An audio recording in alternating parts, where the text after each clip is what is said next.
ഉച്ചക്ക് നല്ല പോലെ കിടന്നുറങ്ങിയോണ്ട് തന്നെ വൈകുന്നേരം എണീറ്റപ്പം നല്ല മന്ദപ്പ് പിടിച്ചിട്ടായിരുന്നു ഇരിക്കുണ്ടായിരുന്നത്. അതൊക്കെ ഒന്ന് റെഡിയാവാൻ വേണ്ടിയിട്ട് കുറച്ചു നേരം മുറ്റത്തൊക്കെ പോയിരുന്ന് പ്രകൃതി ഭംഗിയൊക്കെ ആസ്വദിച്ചിട്ട് നല്ലൊരു കുളിയും പാസ്സാക്കിയിട്ട് ഞാൻ പഠിക്കാൻ വേണ്ടിയിട്ട് ഇരുന്നിട്ടുണ്ടായിരുന്നു. ഞാനൊരു സ്റ്റുഡൻ്റാണ്, അതും ഒരു +2 സ്റ്റുഡൻ്റാണ്. ഏതൊരു എൻജോയ്മെൻറ്റിൻ്റെ ഇടയിലും പഠിക്കാൻ വേണ്ടിയിട്ട് മറക്കാൻ പാടില്ല.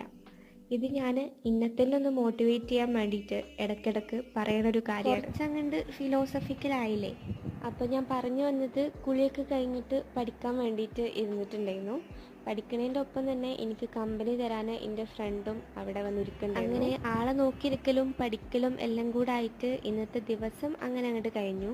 അതേപോലെ കഴിഞ്ഞ വീഡിയോയിൽ നിഷ്വ എന്ന് പറഞ്ഞൊരു കുട്ടി പേര് പറയാൻ പറഞ്ഞിട്ടുണ്ടായിരുന്നു. അപ്പോൾ വീഡിയോ ഇഷ്ടപ്പെട്ടാൽ ലൈക്ക് ചെയ്യാനും ചാനൽ ഇതുവരെ സബ്സ്ക്രൈബ് ചെയ്തിട്ടില്ലെങ്കിൽ സബ്സ്ക്രൈബ് ചെയ്യാനും മറക്കണ്ട.